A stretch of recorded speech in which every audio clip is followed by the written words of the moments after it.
Wow. Listen, this is all I can say. The Lord is kind. The Lord is extremely kind. The Lord is extremely faithful. And sometimes people say, well, and I know that we have to be in sync and in time and making sure that we stay timely. But when God is speaking to people, I don't ever want to rush what God is saying to them, right?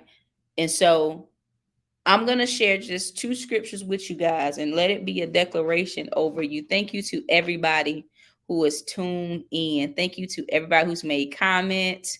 Miss Crystal, yes, I'm your baby girl too. So thank you to all of you guys who wrote comments. I was trying to put as many comments as I could up on the screen. And then, you know what I'm saying? I just couldn't keep up with all of them. To Mavis. Thank you, Mavis. To Veronica, thank you, Veronica. To Tamika, thank you, Tamika. To Miss Patricia, Miss Makeup One, thank you. To Miss Cynthia, thank you. To Dr. Rhonda Cotton, thank you. Y'all ladies did exactly what God was going to do. Veronica kept sending me, she sent me something today and she said, I was listening to this song last night, right? Because I'm like, okay, Lord, you got to help me. I was all nervous about preaching this morning at my former church here in Charlotte. And she sent me something and she said, um,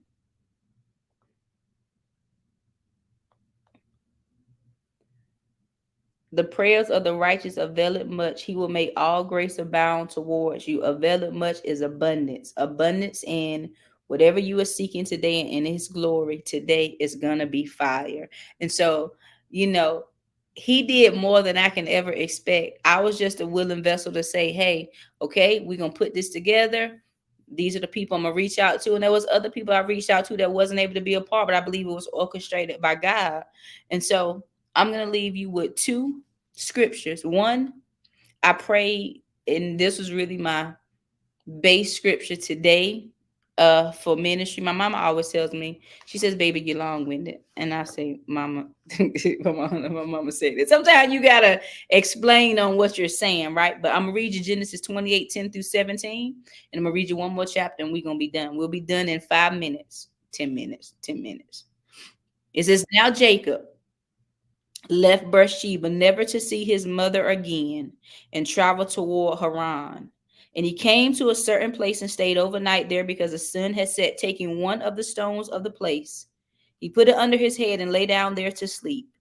He dreamed that there was a ladder, a stairway placed on the earth, and the top of it reached out of sight toward heaven.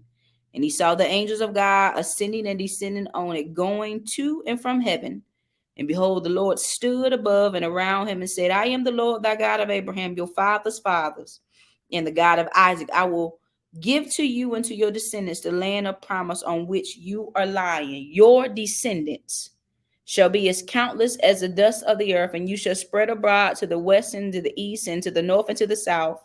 And all the families, the nations of the earth shall be blessed through you and your descendants. Behold, I am with you and will keep careful watch over you and guard you wherever you may go, and I will bring you back to this promised land, for I will not leave you until I have done what I have promised to you. It says, then Jacob awoke from his sleep, and he said, without any doubt, the Lord is in this place. And I did not know it. I did not realize it. So he was afraid, and he said, how fearful and awesome is this place. There is none other than the house of God, and this is the gateway to heaven. And so my message today was, God is turning your stones into pillows. He took the stone. He was traveling. He stopped and rested at night. And he took a pillow, a stone, and he laid his head on it.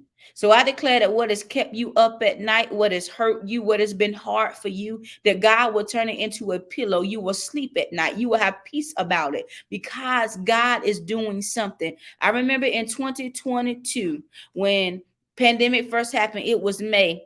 I used to walk around IKEA sometimes. And I remember one day he says, I want you to go and kneel on the concrete. And I shared this story before, and I kneel on the concrete. And God said to me, I am the God who meets you in your hard places.